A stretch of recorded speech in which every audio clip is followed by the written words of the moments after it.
자, 봅시다. 자, 이번에는 거기 페이지 20페이지를 한번 열어볼래요? 자, 20페이지 보니까 뭐가 나오죠? 영어 정리 2 해가지고 민법 및 민사특별법 나오죠. 그럼 우측에 보면 거기 21페이지 뭐가 나와요? 맨 위에 여백이 좀 나옵니다. 자, 그러면 거기에다 요거 한번 가정하에 들고 본격적으로 이제 나가보자고요. 자, 유리 씨 오늘 계약서 몇 장 쓰고 왔어요? 계약서. 네, 계약서 쓰고 왔을 텐데. 오늘 계약서 몇 통 썼어요?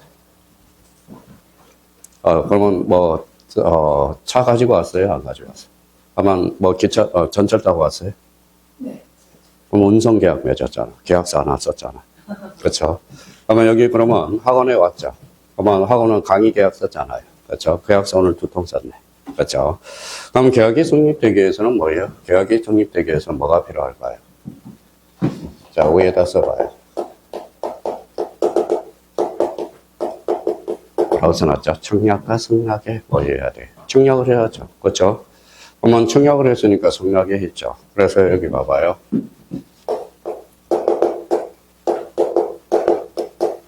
합치를 가져왔잖아. 그렇죠? 합치를 가져오니까 뭐가 성사가 돼요? 계약이 형성이 되네.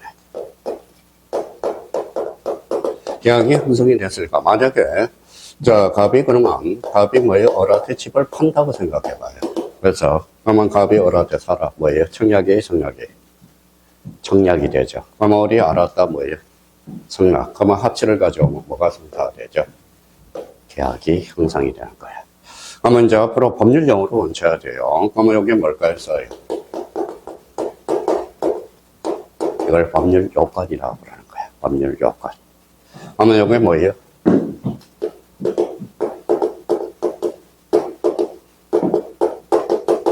법률 사실이라고 그러는 거야. 그러면 법률 사실. 그러면 갑은 어라테 이전 등기 해야 돼, 안 해야 돼? 해야죠. 그러면 요거는 잔금을 지불해야죠. 그러면 잔금 지급 의무가 발생하네. 이걸 뭐라고 그래? 법률 효과라고 그러는 거야. 자, 그러면 이제 앞으로 이제 계약 그러면 법률 요건이야. 그러면 앞에 뭘 붙여야 될까요? 아까 요거 샀으니까 무슨 계약이죠? 매매 계약이잖아. 매매 계약. 그렇잖아요. 그러면 요거는 뭘까요? 요거는 결과. 요거는 원인. 그렇죠. 자, 요거는 뭘까요? 재료. 이렇게 되는 거네. 재료. 자, 우리가 이제 제일 중요한 것은 법률 사실, 법률 요건, 법률 효과. 이걸 이제 배워야 돼요. 그러면 이건 뭐예요? 여기 읽어봐요. 동그라미 쳐봐요. 인과관계. 우리 국어에서 그런데 이게 인과관계잖아요. 요러한 요건이 구성돼야 요러한 효과가 발생한다. 그러면 요건과 효과를 왜 배워요? 하면서요. 조문이 그렇게 구성되어 있어. 조문이. 자, 그러면 조문이 참 중요하겠죠. 그러면 정리는 한번 봐봐요. 만약 이렇게 나왔다.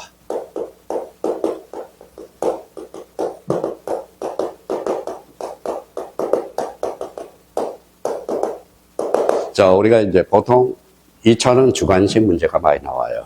2차. 우리는 공인중개사는 객관식이지만 나머지 과목들은 1차 시험이 있고 2차 시험이 있어요. 2차 시험은 약수량과 논수량이 있습니다. 그러면 살인죄를 약수하라 그러면 뭘로 잡아야 돼? 목차를. 유리씨. 우리 논술문 쓸 때 어떻게 잡아요? 보통 일반인들은 이렇게 쓰겠죠. 읽어봐요.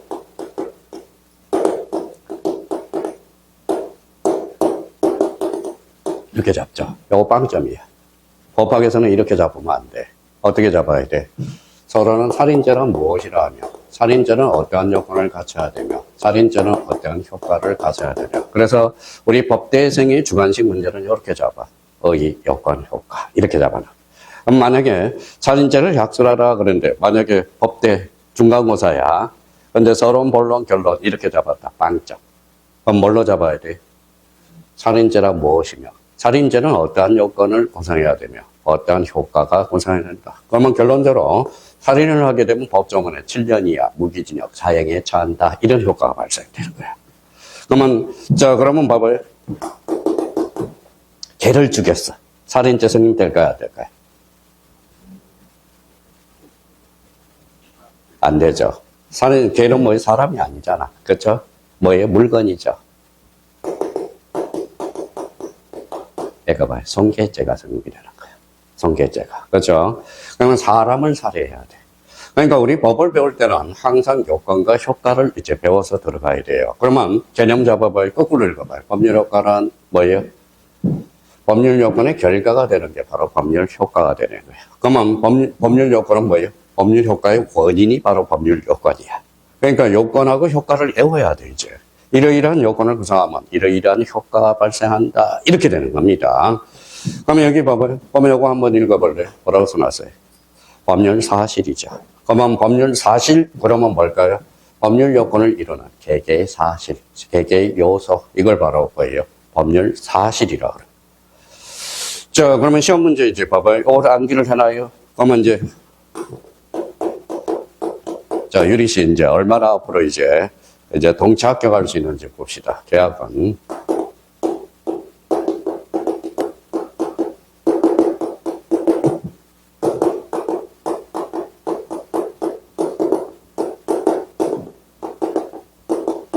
자, 읽어드릴게요. 계약은 법률 사실이다. OX, X, 법률 요건. 자, 청약은, 승낙과 성낙은 법률 요건이다. OX. X죠. 법률 요건이 아니라 법률 사실이다. 시험 문제가 이렇게 나옵니다. 그러면 청약과 승낙은 뭘까요?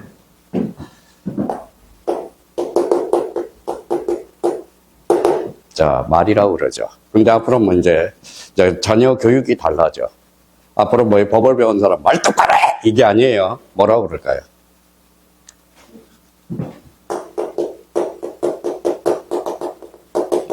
의사표시. 그러니까 법을 배운 사람은 이제 자녀 교육이 달라져. 말 똑바로 해야 그러면 의사표시를 명확하게 해라. 이렇게 이야기를 하거나. 그러니까 앞으로 말 그러면 뭐예요? 의사표시. 그렇죠. 그러면 청약과 성립, 그러면 계약은 의사표시가 몇 개예요? 의사표시가 몇 개예요? 2개. 그렇죠? 그러면 계약은 의사표시가 몇 개다? 2개. 의사표시가 2개면 계약. 의사표시가 하나면 단독행위. 의사표시가 2개 이상이면 합동행위가 되는 거야. 무슨 말씀인지 아시겠죠? 그러니까 청약과 승낙은 의사표시야. 의사표시예요. 자, 그러면 여기에서 그러면 2가지 모습이 있어. 그러면 여기에다 이제 써봐요. 그러면 법률 요건의 태양이라고 그래. 태양. 그래서 법률 요건의 종류가 2종류가 있어. 2종류. 2종류가 있어요. 하나는 뭘까요?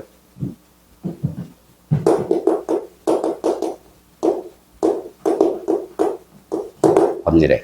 하나는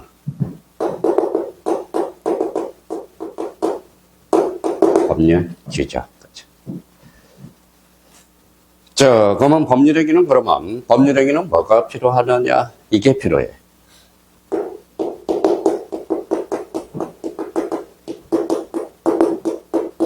의사표시가 필요해.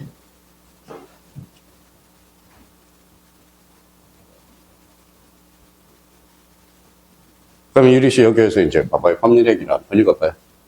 의사표시를 반드시 필요한 법률 요건이다. 이렇게 되는 거예요. 그러면 의사표시가 없는 법률행위는 존재할 수 없다. 시험 문제가 그렇게 나온 거예요. 알파는 이제 좀 이따 배울 거고요. 그러면 의사표시가 없는 게 뭐예요? 법률 규정이야. 그러면 상속은 어때요? 당사자 의사표시 있어 없어? 없어. 그럼 상속은 뭐예요? 법률 규정이라고 그러는 거예요. 그럼 법률 규정을 간단하게 적으시면 뭐가 될까요? 이거 읽어봐요. 동그라미 있잖아요. 법정이라는 말을 써주게 돼. 자, 그러면 이제 요걸 우리가 배워야 이제 우리가 들어갔어요. 그러면 오늘 개념 또 3개가 나오네요. 자, 법률 요건이란 법률 효과의 원인이 되는 것. 인과관계의 성립이 되는 겁니다. 그러면 법률 요건의 결과가 되는 게 뭐예요? 법률 효과가 되는 거야. 인과관계가 성립되고요. 자, 그러면 이제 또 다시 봐봐요.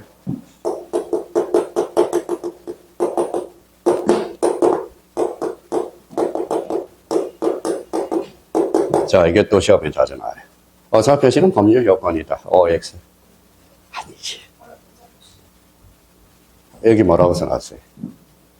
어사표시. 법률 요건이 아니라 법률 사실이라는 거예요. 법률 사실. 계약이 법률 요건이지. 어사표시는 뭐라는 거예요? 법률 사실이라는 거야. 법률 사실. 사실.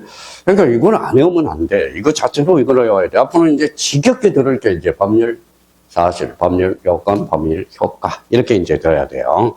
그러면 여기에 대해서, 그러면 언사표시는 그러면 법률 사실. 자꾸 까먹어. 까먹으니까 어떻게, 이걸 동그라미 전화해.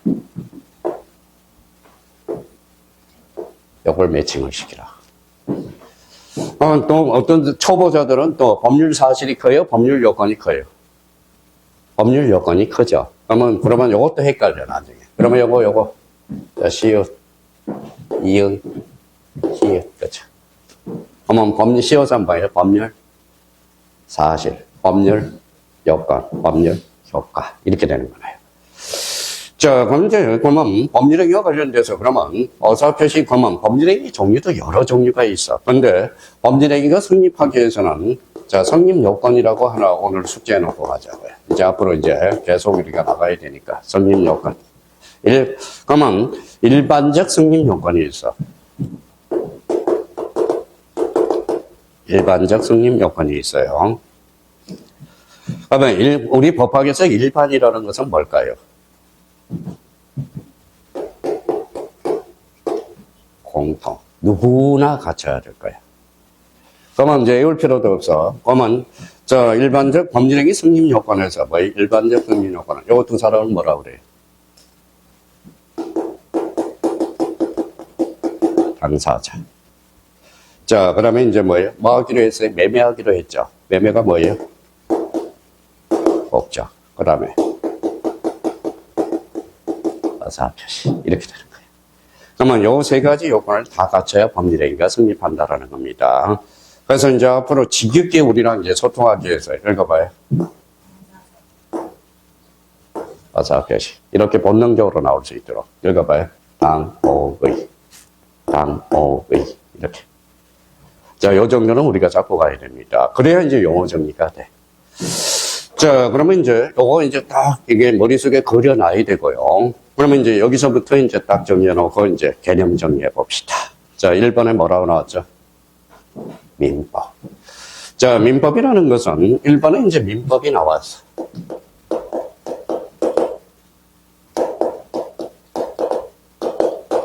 자, 민법이 뭐라고 그래서 이제 다 이제 활용만 해먹으면 돼. 백성민자죠.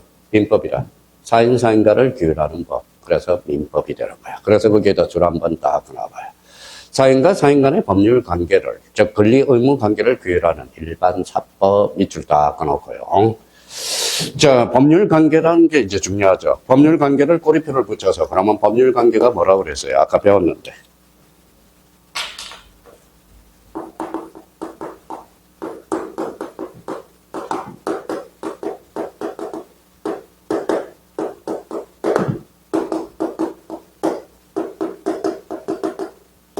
법에 의해서 규율되는 생활관계. 이게 무슨 관계야? 법률 관계야. 그래서 읽어봐요. 법에 의해서 규율돼야 돼.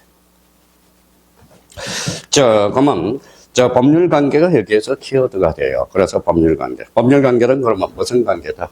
권리 의무 관계. 나중에 우리가 볼 거고요. 자, 우리 민법은 권리의 내용상 분류를 규정을 해서 이 민법 정식 거기에다 줄 한번 쳐봐요. 물권법, 채권법, 친족법, 그 다음에 상속법. 총 몇 개로 나눠져요? 5개 편제로 나눠져. 근데 여기에서 이제 시험 범위는 자, 민법 정식 밑에다 줄 한번 꺼놓고, 거기 밑에다가는 줄 꺼놓고,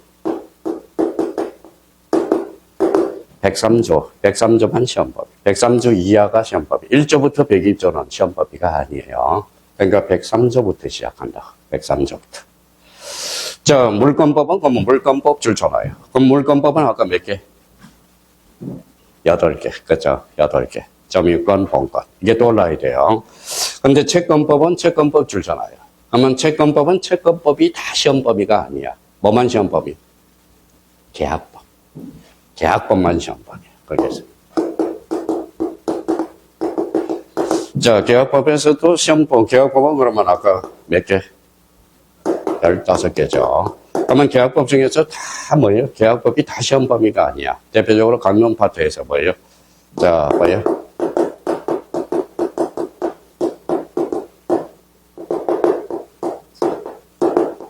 임대차. 그러면 매매가 2문제 출제되고요. 교환은 1문제. 그 다음에 임대차가 2문제 출제되거든. 그러니까, 그러면 채권법에서도 다 시험법이가 아니라 어디에만 시험법이다? 계약법만 시험법이야. 그러면 계약법 중에서도 다 시험법이가 아니야. 뭐만 시험법이? 매매, 교환, 임대차. 이제 기회들. 자, 친족법은 시험범위가 아니야. X 이렇게 전화요.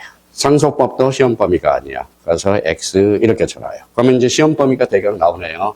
민법 정직, 물권법, 그 다음에 계약법. 이거만 시험법이야.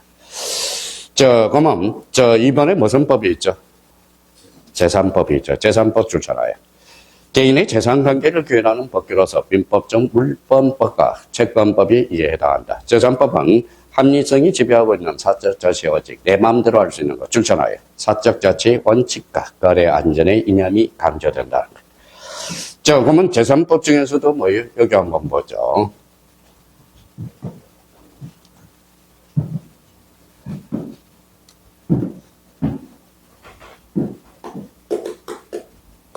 쓸 필요는 없어요. 아까 다 써놔서. 권리란 뭐라고 그랬죠?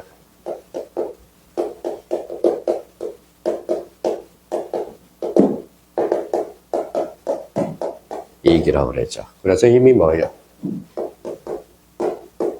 물권, 이익이. 채권이 되는 거예요. 자, 그러면 물권이라는 것은 뭐예요? 자, 물권이라는 것은 물권이 돼요. 아까 물권의 종류는 몇 종류요? 8종류라고 그랬죠. 물권은 그러면 파워예요, 파워. 그래서 써요. 절대권이라고 그래. 채권은 상대권이라고 그래. 그러면 채권이라는 거면 특정인에게만 요구하는 것. 이게 바로 뭐예요? 그러면 물권은 절대권으로서 모든 사람한테 주장할 수 있어. 그러면 이 직권은 물권이야, 채권이야? 이 직권. 물권이죠. 그러니까 이 직권은 그러면 모든 사람한테 주장할 수 있는 거야. 주장할 수 있어요. 그런데 채권은 계약 당사자만 주장할 수 있어. 이게 나중에 문제적으로 풀어나갈 때, 그러면 결론적으로, 그러면 힘이라는 것은 절대권, 상대권이 돼. 그러면 권리의 종류에는 그러면 뭐가 있다? 물권과 채권이 있어. 그럼 물권과 채권은 즉 재산권이라는 겁니다. 그래서 그러면 결론적으로, 그러면 요거는 그러면 밑에다 써봐요. 절대권은 강행 규정이 많을까요? 임의 규정이 많을까요? 그렇죠. 상대적으로 강행 규정이 많고요. 요거는 임의 규정이 많다. 그러면 통상 이렇게 나와도 맞아요. 물권은 강행 규정을 주로 하고, 그러면 채권은 임의 규정을 원칙으로 한다. 이렇게 나오는 거예요. 그러면 강행 규정과 관련돼서, 그러면 임의 규정이라는 꼬리표를 붙여요.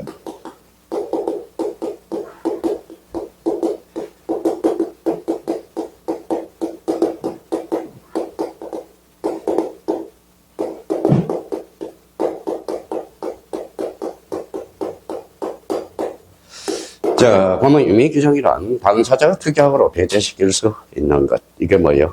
임의 규정이야. 근데 유능한 공인중개사는 뭘 해요? 특약사항을 잘 따라야 돼. 특약사항. 그러니까 중개사들은 특약을 잘 따라야 돼. 특약을 잘못 따르면 큰일 나요. 나중에 다시 다 돌아와. 그러니까 그러면 임의 규정의 반대말은 무슨 규정이다? 강행 규정이죠. 강행 규정이란 당사자의 특약으로 배제시킬 수 없는 것. 이게 무슨 규정? 강행 규정이 돼. 그럼 결론적으로 임의 규정과 강행 규정의 차이점을 우리가 또 잡아둘 필요가 있어요. 그래서 재산법 그러면 대표적으로 뭐가 있다? 물권과 채권이 있다. 자, 3번 가지니까 가족법이라는 게 있어요. 가족법. 그러면 가족관계 신분에 관한 법규로서 친족법과 상속법이 해당하며 개인의 의사가 존중되며 가족법은 공인중개사 시험 범위에서 뭐 된다? 제외된다. 그러면 가족법은 뭐라고 그래요? 자, 거기에다 하나 써놔요.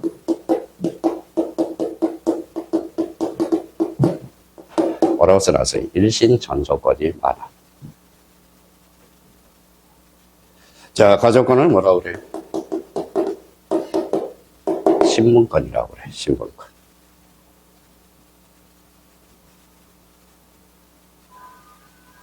아직 안 배웠다 봐봐요.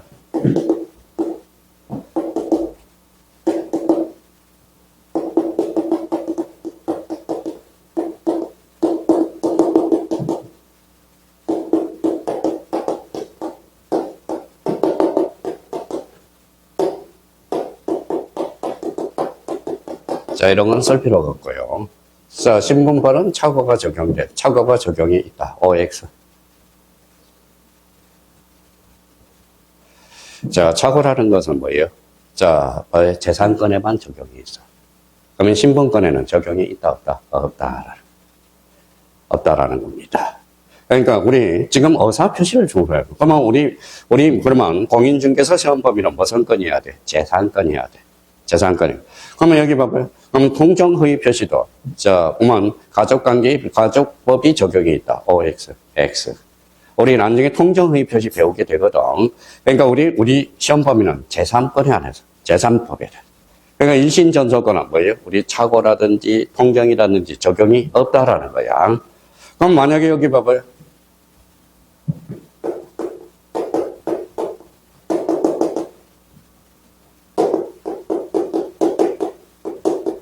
자, 이렇게 시험 범위가 나와요.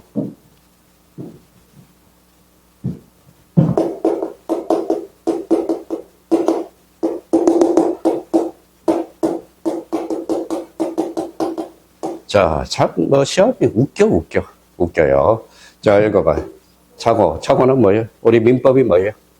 민법이란 사인사인간을 규율하는 일반 사법이잖아. 그렇죠? 사법행위잖아. 이거 읽어봐요.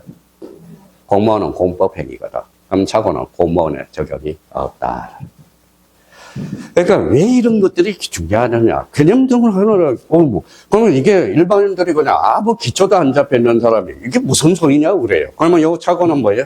착오는 요거는 무슨 행위다? 사법행위고, 요거는 공법행위거든. 그러면 공법행위에 대해서는 적용이 있어, 없어? 없다. 이렇게는.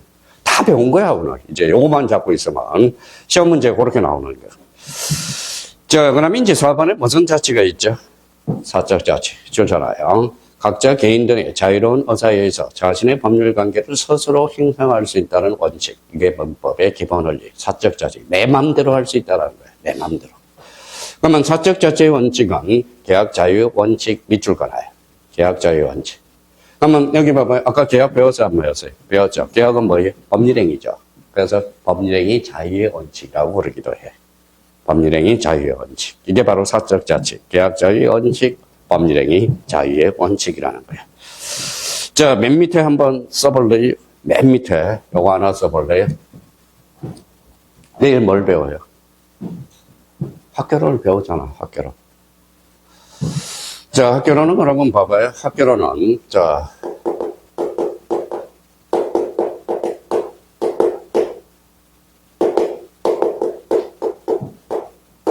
학교론이에요. 그러면 부동산 학교론은 크게 이렇게 올라가는 거예요. 옆에다, 밑에다 참고용어로 써봐요.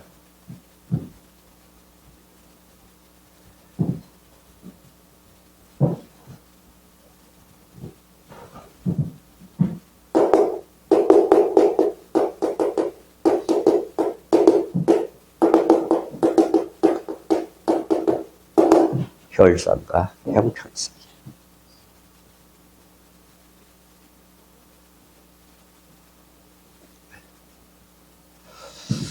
혹시 유리 씨 뭐 좌파 우파 들어봤어요? 네. 우파가 뭐고 좌파가 뭐예요? 네, 정확하게 그냥 뜻은 안 봤어요. 한마디로 이쪽에 신경 쓰면 우파, 이쪽에 신경 쓰면 좌파야. 그러니까 좌파 우파는 크게 한다면, 자, 그러면 효율성이 뭔지 우리가 잡아요. 시장. 요거 형평성은 국가, 그죠? 그러면 시장에 치우치면 이거는 뭐라고 그래요? 우파. 이쪽은 좌파. 그래서 좌파 우파가 이거야. 큰 무게 따지면. 그러면 시장 그러면 뭘 잡아요? 그러면 우리 학교론의 대전제 요건은 효율성과 형평성이거든. 그러면 이쪽에 이제 시장에 치우친다. 그러면 시장은 뭐가 나올까요? 우리가 시장에서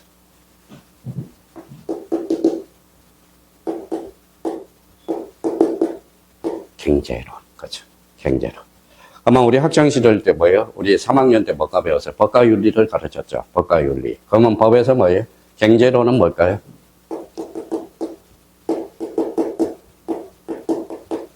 뭐라고 써놨죠? 수요, 공급. 그죠. 요거는 뭘까요? 국가는.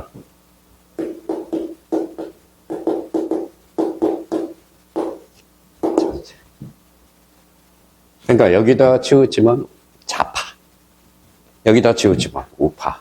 그러니까 뭐 좌파 우파는 뭐 크게 우리 현대사회에서는 좌파 우파. 그러면 지금은 이 정책에 더 많이 신경을 쓰죠. 그래서 좌파라고 그러는 거야. 여기 시장에 신경 쓰면 우파. 그렇죠? 우파. 좌파 우파. 그러면 경제 그러면 여기에서 그러면 뭐가 필요하죠? 여기에서 소통이 돼야 되겠죠. 뭐가 필요해요? 돈이 필요하죠. 써요. 돈. 이게 뭐예요? 금융. 그렇죠. 자, 그러면 이제 한번 봅시다. 부동산 학개론 그랬으니까 요거 읽어봐요. 그래서 써요. 부동산학 기초. 그래서 부동산 기초 제1편이에요. 제1편. 그러면 여기 뭐예요? 요거는 2편. 요거는 3편. 요거는 4편. 그래서 이제 크게 하나 더 나눠죠. 그러니까 제일 여기에서 정책위원회 가면 학자들이 많이 나와. 학자 무조건 외워야 되거든, 학자. 그러면 이제 그러면 봐봐요. 자, 부동산을 샀어. 그러면 샀으면 팔아야 돼, 안 팔아야 돼? 팔아야죠. 그래서 여기에다 써요. 감정평가론이라고 배우게 돼. 그래서, 자, 그러면 흐름을 잘 잡아요. 이를 학개론 교수님한테 배울 때, 크게 학개론은 몇 파트? 5파트. 읽어봐요. 부동산은 기초. 읽어봐요. 시장 그러면 뭐예요? 시장, 효율성 그러면 시장, 경제론. 자, 그러면 형평성 그러면 국가, 정책론. 그러면 여기 이제 사고 파는 거, 감정평가. 그렇게 큰 틀을, 목차를 잡아놓으면, 학개론이 왜 그렇게 잡혔을까라는 것을 이해할 수가 있다라는 겁니다. 그럼 여기에서 그러면, 여기에서 뭘 배워요? 학개론에서 핵지를 배워요. 핵지. 핵지는 그러면 여기서 배우거든. 경제 파트에서 배우거든. 그러면 핵지라는 것은 읽어봐요. 경제적 개념이 되는 거야. 그러면 이제 공시법에서는 뭘 배우느냐? 읽어봐요. 필지라고 배워요. 필지는 법적 개념이 되는 거야. 법적 개념. 그럼 앞으로 이제 읽을 때, 여기 봐봐요. 몇 필지? 한 필지. 필지라고 그래요. 필지. 이게 필지라고 그래요. 그러면 여기 봐봐요.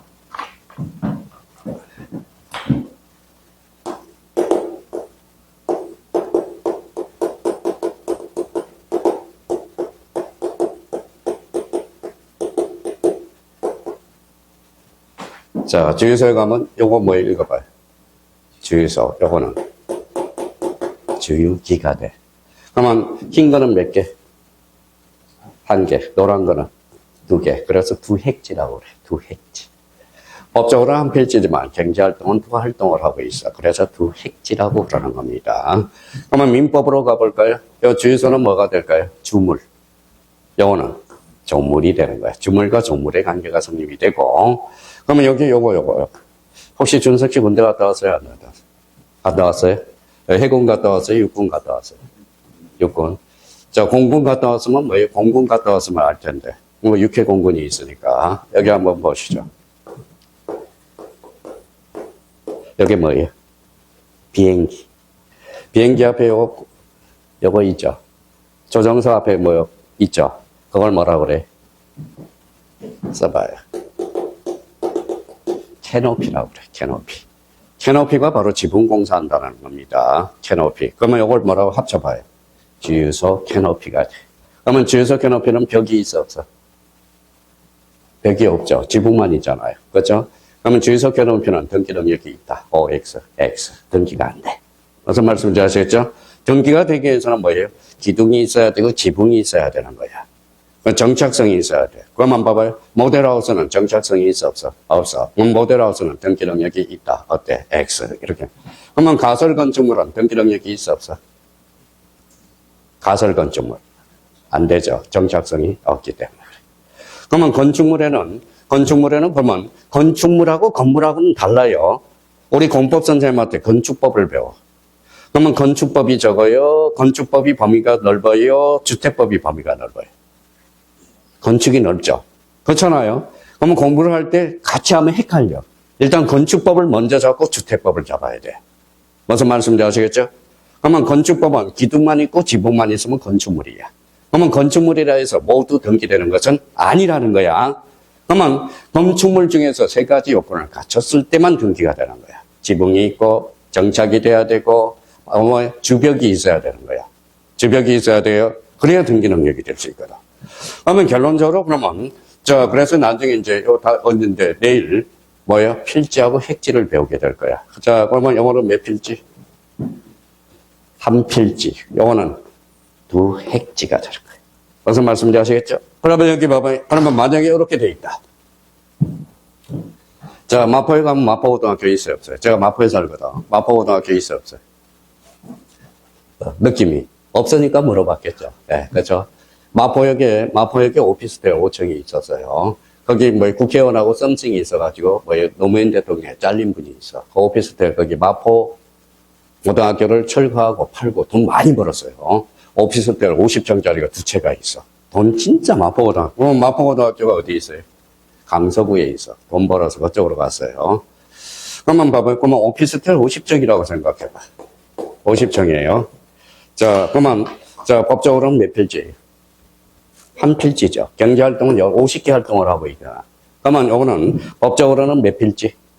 1필지. 경제활동은 여러 핵지를 구성하고 있다. 그렇잖아요.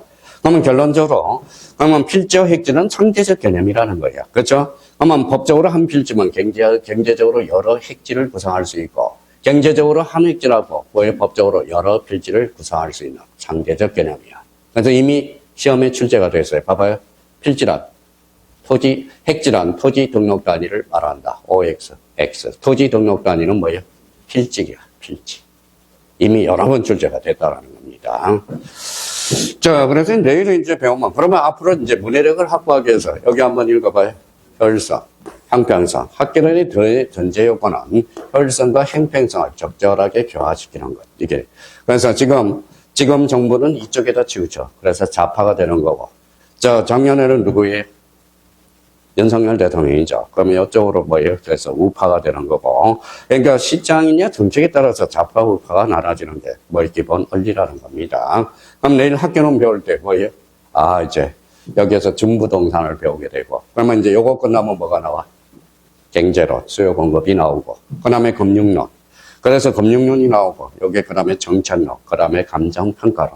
그러니까 흐름을 뭘 배워야 되는지 흐름이 잡혀 들어가는 거다. 그래서 그런 의미를 잡아둘 필요가 있어요. 자, 그러면 사적 자치라는 것은, 그러면 민법이라는 것은 사적 자치의 대원칙이라는 거야. 내 마음대로 할 수 있는 게 곧 사적 자치야. 그럼 내 마음대로 할 수 있는 방정이 되죠. 그래서 법률의 목적 범위 내에서, 그래서 소유권을 제한하는 원리들이 나오거든. 그래서 계약을 제한하고 이렇게 나오는 겁니다. 계약 자유의 원칙. 그래서 사적 자치의 원칙. 그거 잡아놓고요. 자, 가실 책임의 원칙이 나오네. 가실 책임. 자신의 행위로 인해서 타인에게 손해가 발생한 경우라 하더라도 그것이 자기의 고의 가실로 인해서 발생하지 않는 한 그 손해를 배상할 책임을 지지 않는다는 원칙이 뭐예요? 가실 책임의 원칙이야. 자, 그 다음에 이제 고의 가실이 나와요. 고의 가실. 줄거 나와요. 고의 가실. 고의는 뭐예요? 일정 결과가 발생하리라는 것을 알면서 이를 향하는 심리 상태. 이걸 고의라고 그래요. 가실은 일정한 결과가 발생하리라는 것을 알아야 함에도 불구하고 거기에다 줄잖아요. 부주의로 그것을 알지 못하고 어떤 행위를 심리 상태를 뭐라고 그래? 가실이라고 그래. 그 옆에다 알아서 봐봐요.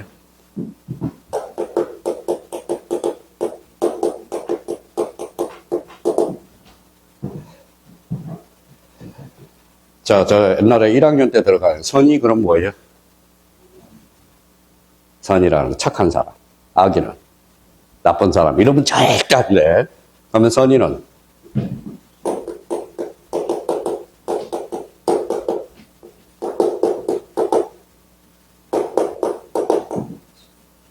사실을 모르는 자. 악인은 사실을 아는 자. 아는 자. 이게 악이야. 그래서 앞으로 선이 착한 사람, 악이 나쁜 사람 이러면 안 돼요. 그러면 거기 옆에다 뭐 난이 있으면 우리 한번 봅시다. 우리 전석씨 학창 시절 때, 우리 고3 때 얼마나 잘 보냈는지. 유리 씨는 너무 좀 오래됐다고 그러니까. 자, 거기에다 써봐요.